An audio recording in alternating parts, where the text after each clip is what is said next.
Welcome to Carmen Co-Education Strive to Excellence. Hello friends, I am Swati Singh. आप सभी का स्वागत है हमारे चैनल कर्मन को कंपनी में। एंड आप सभी को पता है अभी आपका 5 जुलाई को जो सीटेट का एग्जाम था वो कैंसिल हो गया है, तो अपकमिंग डेट्स में वो कभी भी कंडक्ट हो सकता है, राइट। तो इसकी आप प्रिपरेशन कर ही रहे होंगे।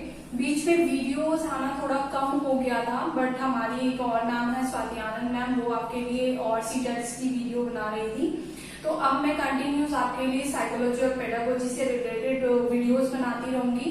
तो आज का टॉपिक, चलो देरी ना करते हुए आज की क्लास स्टार्ट करते हैं। जो हमारा आज का टॉपिक है वो सीटेट के लिए इम्पोर्टेंट है। फर्स्ट ऑफ ऑल, वैसे तो केवीएस जीएसएस भी सभी टीचिंग टेस्ट के लिए इम्पोर्टेंट है क्योंकि सेम टॉपिक्स आते हैं, बट सीटेट का मेन टॉपिक है टीचिंग लर्निंग प्रोसेस। ठीक है, आप चेक करना सीटेट के सिलेबस में, उसके अंदर एक टॉपिक मोस्ट इंपॉर्टेंट टॉपिक है टीचिंग लर्निंग प्रोसेस। ठीक है, ये टॉपिक ज्यादा बड़ा नहीं है और ज्यादा छोटा भी नहीं है, लेकिन बहुत इंपॉर्टेंट है क्योंकि जो हमारी आप स्टार्टिंग से लेके आपने डाइट की है, बीएड की है, सीटेट की प्रिपरेशन कर रहे हैं, एंड आगे चल के जब आप बच्चों को पढ़ाएंगे उसमें तो क्या चीज, आप दो ही चीज करते हो कि आपने टीचिंग करनी है और लर्निंग करनी है। ठीक है, टीचिंग आप करोगे और लर्निंग आपको करवानी है स्टूडेंट्स को। ठीक है, लेकिन एक चीज याद रखना, मैं आपको एक चीज क्लियर बता दूं कि जब भी आप कोई भी एग्जाम टीचिंग का मतलब अटेम्प्ट करें या उसमें बैठे, जब आप एग्जाम दे,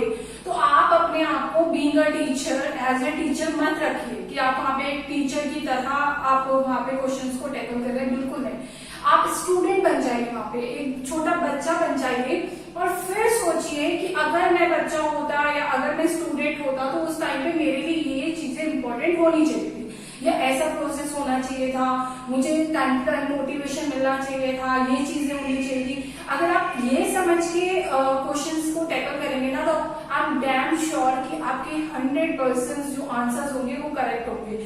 हम लोग गलती क्या करते हैं कि जब हम क्वेश्चंस अटेम्प्ट करते हैं ना, तो सबसे बड़ी गलती यही करते हैं कि मैं एज ए टीचर कि हमें कैसे रहना है, कि हमें थोड़ा स्ट्रिक्ट भी रहना है बच्चों के साथ, उनको प्रोसेस में भी लेकर आना है, मतलब जो आपको सिखाना है वो भी सिखाना है, एप्टीट्यूड्स भी सिखाने हैं, एटिकेट्स भी सिखाने हैं। लेकिन वहां पे क्या है, आप किसी और लेवल पे चले जाते हैं, स्ट्रिक्टनेस, पनिशमेंट, इन लेवल पे, वो वाले लेवल पे नहीं जाना। आप स्टूडेंट होके सोचिए कि ये सारी चीजों के साथ साथ आप कैसे कर सकते हैं कि खेल खेल में सीख सकते हैं, मोटिवेशन के द्वारा सीख सकते हैं, रेनफोर्समेंट मिलना चाहिए टाइम टू टाइम। तो इसी के द्वारा तो मेनली आपको जब भी क्वेश्चन अटेम्प्ट करें तो प्लीज एज अ स्टूडेंट बन के क्वेश्चन अटेम्प्ट करें। ठीक है, चलिए आज का टॉपिक स्टार्ट करते हैं। टीचिंग लर्निंग प्रोसेस, जो एक टीचिंग का और लर्निंग का प्रोसेस है पूरा, वो क्या है। ठीक है, फर्स्ट ऑफ ऑल टीचिंग के ऊपर बात करेंगे, देन हम लर्निंग के ऊपर बात करेंगे, देन इसका पूरा प्रोसेस पढ़ेंगे। ठीक है, तो अगर मैं कहूँ कि टीचिंग क्या है, मतलब पढ़ाना, आपको कोई चीज सिखानी है, कोई चीज समझानी है, तो वो क्या है कि टीचिंग एक ऐसा प्रोसेस है या एक ऐसी प्रक्रिया है जो बच्चों और एक अध्यापक के आसपास इर्द गिर्द घूमती है, जिसके अंदर हमारा एनवायरनमेंट भी इन्वॉल्व रहता है, स्कूल के बाकी रिसोर्सेज भी इन्वॉल्व रहते हैं, राइट। लेकिन उसके अंदर क्या किया जाता है, टीचिंग के द्वारा हम बच्चों को कुछ ऐसी नॉलेज प्रोवाइड करते हैं, किसी चीज का ऐसा ज्ञान देते हैं जिसके अंदर बच्चे की स्किल्स डेवलप हो, नॉलेज डेवलप्स हो, एप्टीट्यूड डेवलप्स हो, वो होती है हमारी टीचिंग। ठीक है, और ये चीज नहीं है, देखो एक चीज मान के चलिए, केवल एक प्रोसेस, मतलब मान लीजिए कि मेरे पास बुक है फर्स्ट क्लास की और उसमें मुझे प्रॉफिट एंड लॉस पढ़ना है। ठीक है, तो केवल ये टीचिंग नहीं है कि मैंने प्रॉफिट एंड लॉस का आपका फॉर्मूला समझा दिया, आपने समझ लिया, क्वेश्चन सॉल्व कर लिया, दैट्स इट। वो टीचिंग नहीं है। टीचिंग का काफी बड़ा प्रोसेस है, समझिए इस बात को। मेरा कहने का मतलब ये है कि बड़ा प्रोसेस कैसे है कि टीचिंग केवल फॉर्मूला लर्न करने, क्वेश्चंस सॉल्व करने और मार्क्स गेन करने तक नहीं है। टीचिंग एक ऐसी प्रक्रिया है जिसके अंदर आपके नॉलेज को डेवलप करना है, आपके स्किल्स को डेवलप करना है, समझ रहे हो। फॉर एग्जाम्पल कि प्रॉफिट एंड लॉस का फॉर्मूला तो आपने 10th में पढ़ लिया, 12th में पढ़ लिया, 11th में, मतलब क्लासेस में पढ़ लिया, लेकिन इनको पढ़ने के बाद, इसके फॉर्मूलेज रटने के बाद आप उसका कहाँ पे यूज करोगे, ये तो बुकिश लैंग्वेज हो जाएगी ना, जब तक आप उसका डेली लाइफ में यूज नहीं करोगे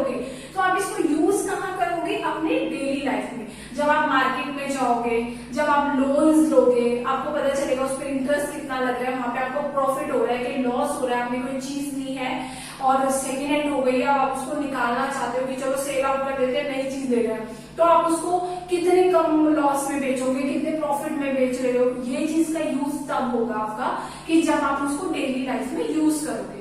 तो हमारा टीचिंग का कहने का मतलब ये है कि टीचिंग एक ऐसा प्रोसेस है जिसके अंदर बच्चों की नॉलेज गेन करी जाती है, स्किल्स को शार्प किया जाता है, माइंड को शार्प किया जाता है, केवल बुकिश लैंग्वेज और रट्टाफिकेशन पे फोकस नहीं किया जाता। ठीक है, ये आम भाषा में मैंने आपको टीचिंग का मतलब समझा दिया। नाउ अब आते हैं लर्निंग पे। ठीक है, लर्निंग क्या है? सीखना। सीखना हम किसको कहते हैं?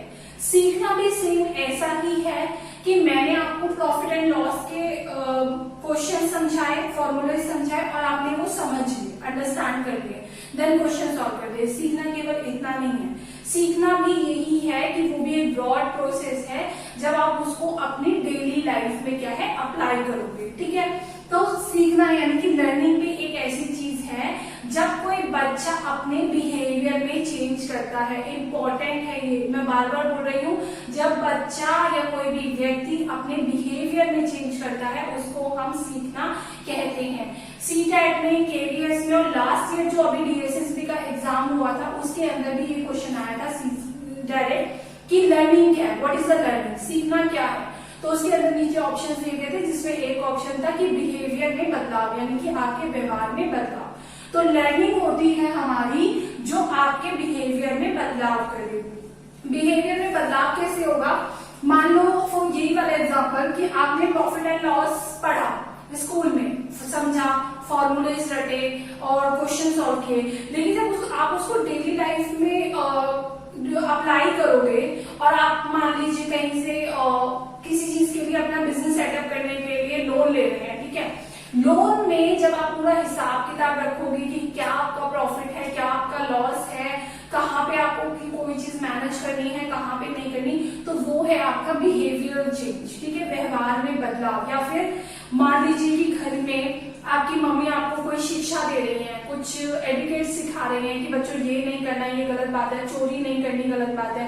स्टार्टिंग में बच्चों को पता नहीं होता कि चोरी गलत चीज है, झूठ बोलना गलत चीज है, लाइन नहीं करना चाहिए। तो इसीलिए जब बच्चों को ये चीज बताई जाती है, सिखाई जाती है और बच्चा धीरे धीरे उसको ओवरकम कर जाते हैं, कम कर देते हैं, तो वो क्या होता है, बच्चों का बिहेवियर चेंज होता है। तो हम उसको बोलते हैं सीखना, कि बच्चे ने सीखा। लेकिन अगर किसी बच्चे को हम कोई चीज बार बार समझा रहे हैं लेकिन वो तब भी नहीं समझ रहा है, जहां पे कल था आज भी वहीं पर है, लाइक कि अगर वो चोरी कर रहा था फर्स्ट क्लास में भी, आज वो 6th क्लास में आ गया, कंटिन्यू आज भी चोरी कर रहा है, तो उसका बिहेवियर चेंज कुछ नहीं हुआ। इट मीन्स उसने कोई लर्निंग नहीं करी अपने एक्सपीरियंस से या टीचर के एक्सपीरियंस से। ठीक है, तो वो होती है लर्निंग, कि जब कोई व्यक्ति अपने बिहेवियर में बदलाव करता है, बिहेवियर में चेंज करता है, उसको हम लर्निंग बोलते हैं। ठीक है, अब एक और चीज, टीचिंग तो सिर्फ आपको यही समझना था कि होती क्या है, बट लर्निंग के अंदर बहुत सारे फैक्टर्स हैं, प्रोसेस हैं।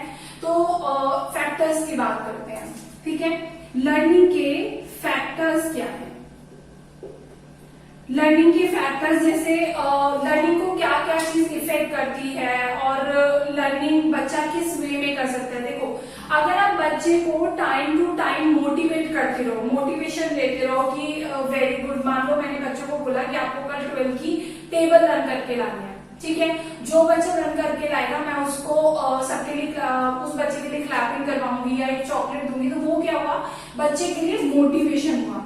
तो इम्पोर्टेंट पॉइंट है मोटिवेशन, कि सबसे पहला फैक्टर है हमारा मोटिवेशन। बच्चों को टाइम टू टाइम मोटिवेशन मिलता रहना चाहिए, मोटिवेट होता रहना चाहिए बच्चा कोई चीज न्यू लर्न करने के लिए। अगर उसको मोटिवेशन ही नहीं मिलेगा तो बच्चा एक टाइम पे आके निरस्त हो जाएगा, बोर हो जाएगा कि ठीक है यार कर लेंगे, ओके मैम ने बोल दिया लर्न कर लेंगे, आज नहीं तो कल कर लेंगे, एक दिन मार पड़ जाएगी, क्या हो जाएगा। ठीक है, तो इसलिए बच्चों को टाइम टू टाइम मोटिवेशन मिलना बहुत जरूरी है। नेक्स्ट टॉपिक की बात करें, सॉरी नेक्स्ट पॉइंट की बात करें तो नेक्स्ट पॉइंट कौन सा है फैक्टर में हमारा, वो है रेनफोर्समेंट, कंटिन्यूस रेनफोर्समेंट। मैं शॉर्ट में लिख रही हूं यहाँ पे, सॉरी,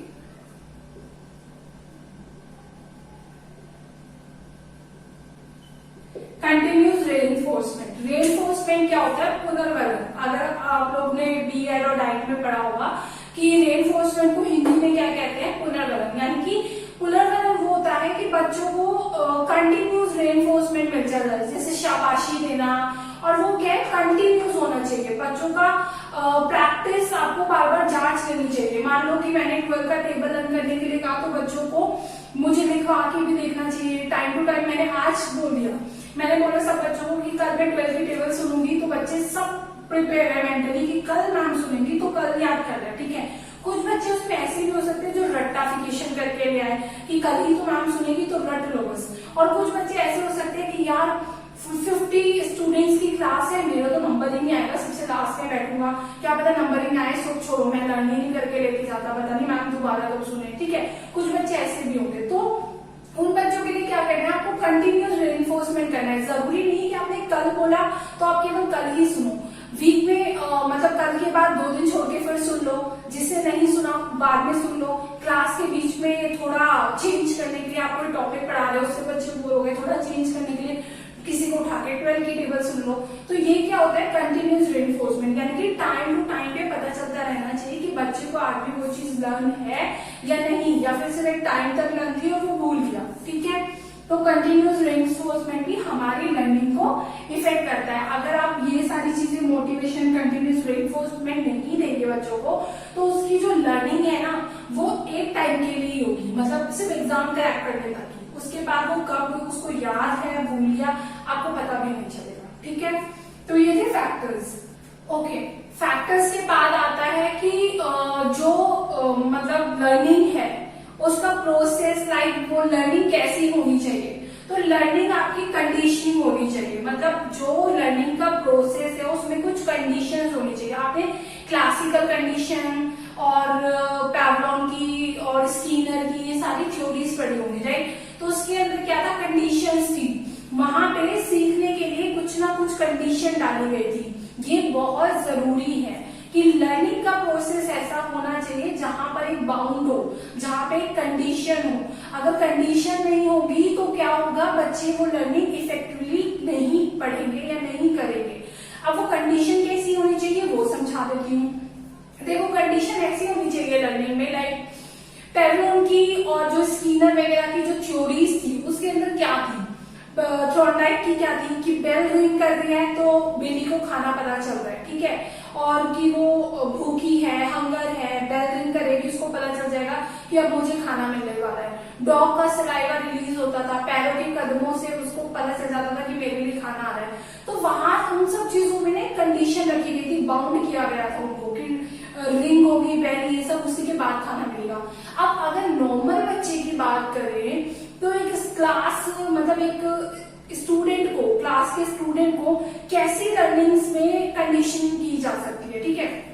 तो आपको कंडीशंस कैसी रखनी होती है यहाँ पे आपको सभी को पता है कि हमारी most of the important conditions क्या होती हैं, एग्जाम, राइट। इसी के लिए तो सब बच्चे पढ़ते हैं, इसी के लिए आप भी पढ़ रहे हो कि आपको सीटेट का एग्जाम क्रैक करना है, फिर केएसएसबी और DSSB का एग्जाम क्रैक करना है ताकि आप टीचर लग सको, ठीक है।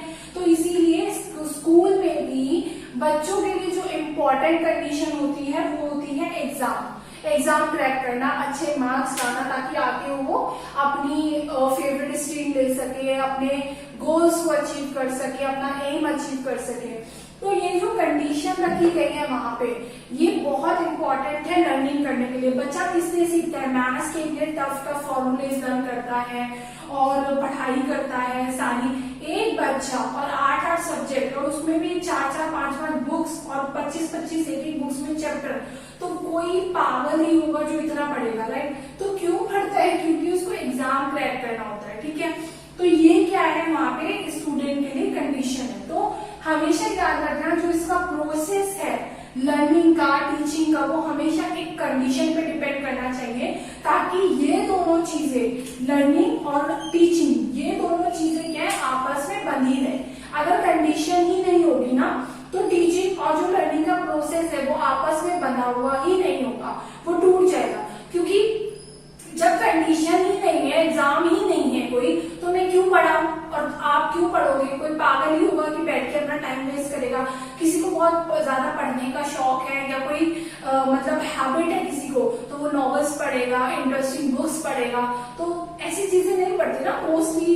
ये सारी चीजें तो हम तभी पढ़ते हैं जब कोई एग्जाम क्रैक करना होता है, राइट? तो इसीलिए टीचिंग लर्निंग प्रोसेस हमारा बिल्कुल बेकार मान लीजिए अगर कोई कंडीशन नहीं है तो। और यहाँ पे स्कूल में या आपके लिए कह लो एग्जाम हमारा टीचिंग लर्निंग प्रोसेस का एक इम्पॉर्टेंट कंडीशन है, ठीक है? यहाँ पे अभी हमने क्या पढ़ा?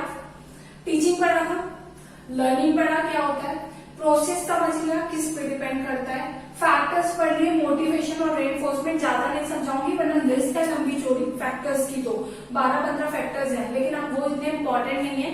सिर्फ यही दो ज्यादा इंपॉर्टेंट है क्योंकि बच्चों को आपको एक्टिव रखना है। टीचिंग लर्निंग प्रोसेस हमेशा ऐसा होना चाहिए कि बच्चे क्या है, एक्टिव रहे, उनका माइंड जो है एक्टिव रहे। आप बच्चों को साथ लेके चले, ये नहीं कि आप बोर्ड पे बस लिखने में लगे हुए हैं, पढ़ाने में लगे हुए हैं, बच्चे बैठे बैठे सो गए, उनको नींद आ गई। आप टाइम टू टाइम उनको रेनफोर्समेंट दीजिए, क्वेश्चन पुट करिए, मोटिवेशन दीजिए कि चॉकलेट मिलेगी जो बच्चा बताएगा, शाम को बाहर घुमाने ले जाऊंगी या एनीथिंग, मतलब इस तरीके का रेनफोर्समेंट और मोटिवेशन बच्चों को मिलते रहना चाहिए ताकि वो एक्टिव रहे। और जो आपका टीचिंग लर्निंग पूरा प्रोसेस है वो एक एक्टिवनेस में चले, ठीक है?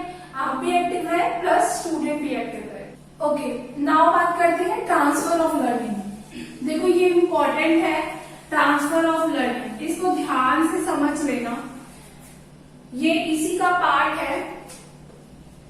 टीचिंग लर्निंग में एक आता है हमारा ट्रांसफर, सॉरी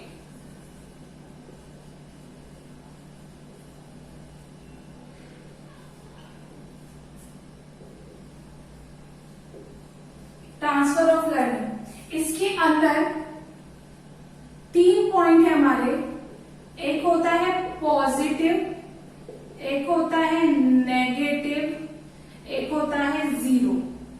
क्या है? एक पॉजिटिव, एक नेगेटिव, एक होता है जीरो, ठीक है? यानी कि positive transfer of learning, negative transfer of learning और जीरो ट्रांसफर ऑफ लर्निंग। ये कैसे है ये अब आप समझ लीजिए, मैं एक एक करके आपको समझा देती हूँ।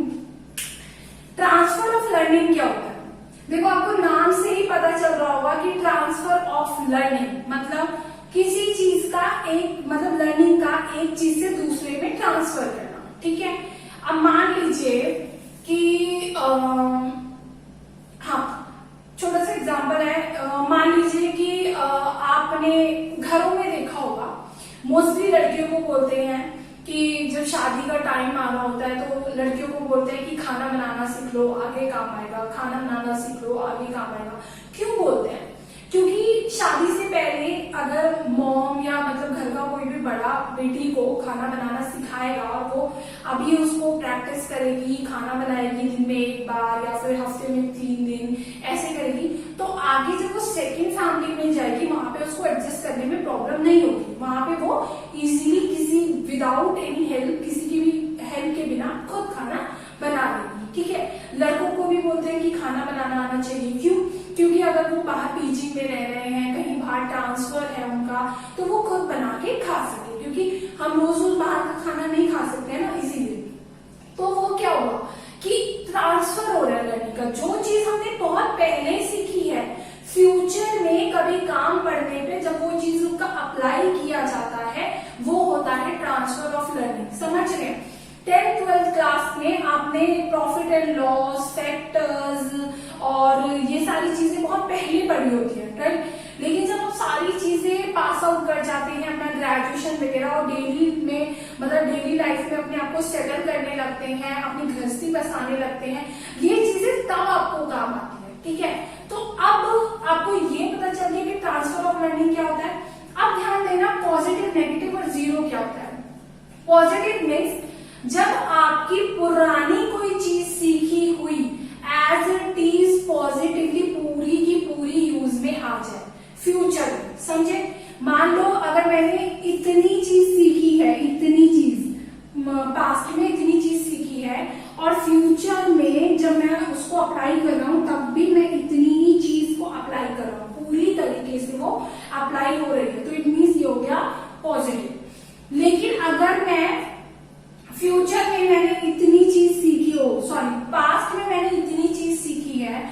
जब फ्यूचर में अप्लाई करने की बारी आई तो वो ज्यादा नहीं, बस इतनी सी ही अप्लाई हो पाई, मतलब उसका कुछ ज्यादा यूज नहीं हुआ, वो कहीं तो फिट बैठ रही है कहीं नहीं बैठ रही, ज्यादा यूज नहीं हुआ, ठीक है।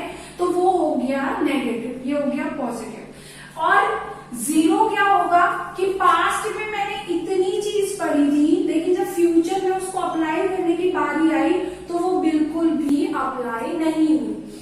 अब आप सोच रहे होंगे कि पॉजिटिव और नेगेटिव और जीरो का कॉन्सेप्ट ही क्यों रखा है, जब जो चीज अप्लाई करनी है हम तो वही अप्लाई करेंगे तो वो तो पॉजिटिव ही होगी। समझ रहे हो मैं क्या कह रही हूँ?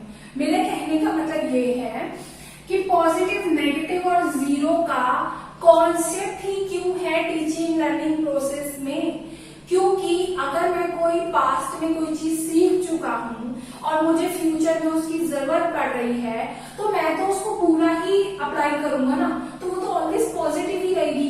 अगर वो अप्लाई ही नहीं हो रही तो मैं उसको लूंगा ही क्यों, उसको छोड़ दूंगा ना, क्यों लूंगा।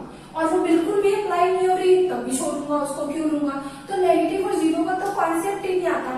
बट नहीं, सम टाइम ऐसा होता है कि मान लीजिए मतलब ये बात ठीक है कि पॉजिटिव ट्रांसफर हमारा तभी होगा जब मैंने पुरानी कोई चीज सीखी हो और वो एक्यूरेट बिल्कुल सीखी हुई एक एक चीज अप्लाई हो रही हो, या फिर मेरा उससे सोल्यूशन निकल रहा हो। ये चीज याद रखना, सोल्यूशन निकल रहा हो मतलब मैंने फ्यूचर में कुछ मान लो एग्जाम्पल के साथ समझाती हूँ, थोड़ा इजी रहेगा।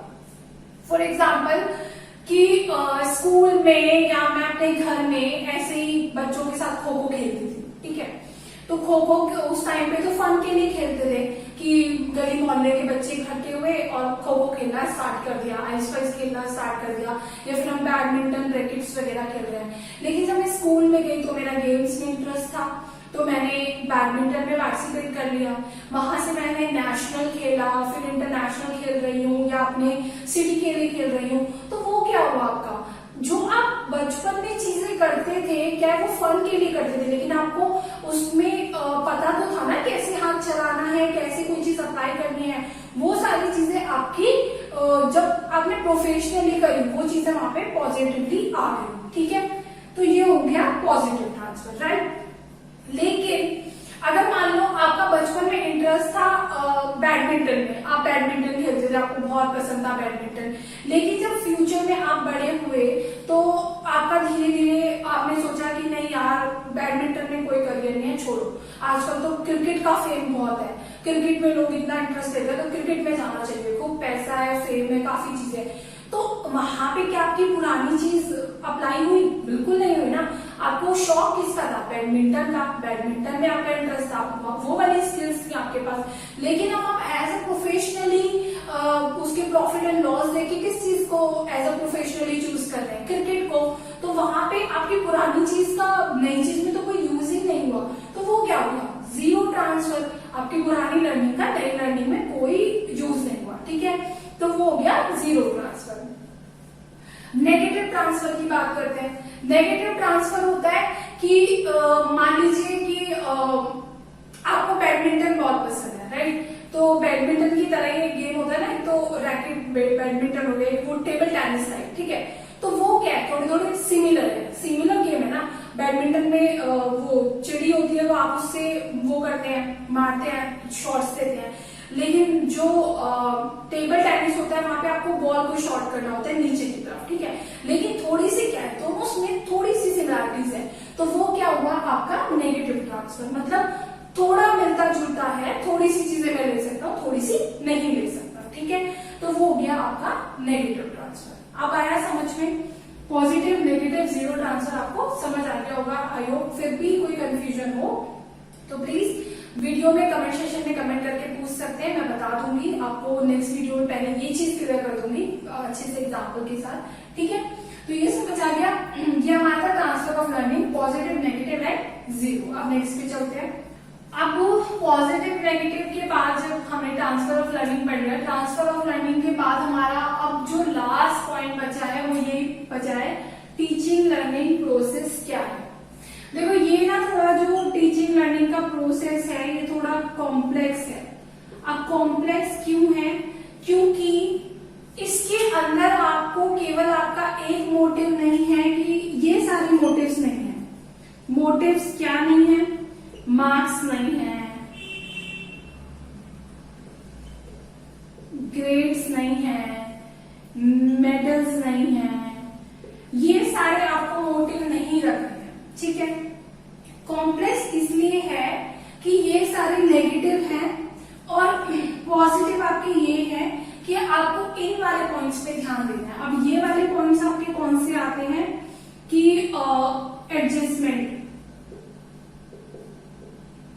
एडजस्टमेंट हो गया, सोसाइटी हो गई और गुड सिटीजन हो गया, ठीक है, और फ्यूचर में बच्चा सेटल हो जाए, सेटल लिख देती हूँ यहाँ पे, सेटल मतलब हमको इन शॉर्ट अगर मैं ये कहना चाहूँ कि टीचिंग लर्निंग प्रोसेस थोड़ा कॉम्प्लेक्स है, क्योंकि हमें सिर्फ इसीलिए टीचिंग लर्निंग नहीं करनी है कि बच्चों के मार्क्स अच्छे आ जाएं, ग्रेड्स अच्छे आ जाएं, उनको मेडल्स मिले। हमें बच्चों की टीचिंग लर्निंग अच्छी इसलिए करानी है ताकि वो अपनी लाइफ में अपने आप को हर एक सिचुएशन में, पॉजिटिव नेगेटिव अच्छी बुरी सभी सिचुएशन में अपने आप को एडजस्ट करते हुए चले, अपनी सोसाइटी के लिए एक अच्छा, एक मतलब कहते हैं ना आइडियल साबित हो, मतलब हम अपने आप के लिए एक आइडियल रहे। हमें देख के जो नेक्स्ट जनरेशन आ रही है, बच्चे आ रहे हैं, वो सीखे कि हाँ मुझे इनकी तरह बनना है, ठीक है। अपनी सोसाइटी के लिए एक आइडियल हो, आपको वहां पे नेगेटिव छवि नहीं छोड़नी है अपनी कि आप चोरी करने लगे, डकैत बन गए या रेपिस्ट बन गए या मर्डर कर रहे हैं, वो नहीं। आप एक well citizen, good citizen as a होने चाहिए सोसाइटी के अंदर कि आपको सब अपना आइडल माने, एक गुड सिटीजन, वही बात है। और सेटल होना चाहिए, बच्चा अपना फ्यूचर सेटल कर पाए। अगर आज इस लेवल पे आप हो कि आप आर्ट्स ले रहे हो, कॉमर्स ले रहे हो या साइंस ले रहे हो, तो आपको उनका प्रोसेस पता होना चाहिए। ये पता होना चाहिए कि फ्यूचर में जाके मैं इनका क्या यूज कर सकता हूँ, मैं अपने आप को सेटल भी कर पाऊंगा लाइफ में या नहीं। कई बार ऐसा होता है कि आपने बहुत सारे लोग देखे होंगे जो अपना स्ट्रीम से जिस लेवल पे पढ़े हुए हैं, आज फ्यूचर में उस लेवल पे मतलब सेटल नहीं है। या तो मतलब मान लीजिए वो उससे बहुत अच्छा कर रहे हैं कि मान लो मैंने कॉमर्स साइड पढ़ी थी तो मुझे एक अकाउंटेंट होना चाहिए, सीए होना चाहिए, लेकिन नहीं, वो आज आईएएस का हुआ, यूपीएससी क्रैक करके बैठा है, ठीक है। तो मतलब बहुत अच्छे सेटल भी हो सकते हैं, लेकिन कुछ हो सकता है कि वो बिल्कुल डाउनग्रेड हो कि बहुत मतलब जो लेवल उन्होंने चूज किया था वो उस पर भी नहीं है, उससे भी डाउनग्रेड है। तो ये क्या है, एक तरह से उनकी, एक तरह से टीचर्स की कमी है। आपको बच्चों को, आप इस स्कूल में देखा होगा वोकेशनल गाइडेंस मिलती है, एजुकेशनल गाइडेंस मिलती है, करियर सेट गाइडेंस मिलती है कि बच्चे 10th और 12th में क्या क्या स्ट्रीम्स ले, कैसे कैसे पढ़ें, क्या क्या प्रोसीजर होना चाहिए, कहाँ कहाँ अपने आप को सेट कर सकते हैं, कहाँ पे कितने मार्क्स होने चाहिए, और ये सारे लेवल सेट किए जाते हैं, राइट। तो ये सारी चीजें भी आपको एज अ टीचर स्टूडेंट्स को बतानी है, ठीक है। तो ये आपका टीचिंग लर्निंग प्रोसेस है कि केवल आपको पढ़ाना, सिखाना इतना नहीं करना है कि बच्चों के क्लासरूम के अंदर मार्क्स आ जाए, ग्रेड आ जाए, मेडल आ जाए और आपकी वाहवाही हो जाए कि वाह 10th क्लास की मैडम ने क्या पढ़ाया है, बच्चे तो सारे मेडल लेकर आए। ये नहीं, फ्यूचर में वो जाके कितना अच्छा सेटल होते हैं, कितनी अर्निंग करते हैं, अपने आप को सोसाइटी में कितना वेल मैनर्ड रखते हैं, तब आपकी वाहवाही होगी कि हाँ मैं उन टीचर से पढ़ के निकला हूं कि आज मैं लाइफ में इतना सेटल हूं, ठीक है। तो टीचिंग लर्निंग प्रोसेस आपका ऐसा होना चाहिए। तो ये छोटा सा टॉपिक था, आई होप आपको समझ आ गया होगा, ज्यादा कॉम्प्लेक्स नहीं था, कॉम्प्लिकेटेड नहीं था सॉरी। अगर फिर भी कुछ ना समझ आया हो और इवन आपको लगे कि इसमें और कुछ ऐड किया जा सकता है तो please let me know, comment section में कमेंट करके बताएं। हम नेक्स्ट वीडियो में ये सारी चीजें पहले कवर करेंगे, फिर अपना नेक्स्ट टॉपिक स्टार्ट करेंगे, ठीक है। एंड प्लीज वीडियो अच्छी लगे तो प्लीज चैनल को पहले सब्सक्राइब करें, वीडियो अच्छी लगे तो लाइक कीजिए, शेयर कीजिए अपने फ्रेंड्स के साथ जो भी सीटेट की प्रिपरेशन कर रहे हैं। Thank you for watching this video, thank you.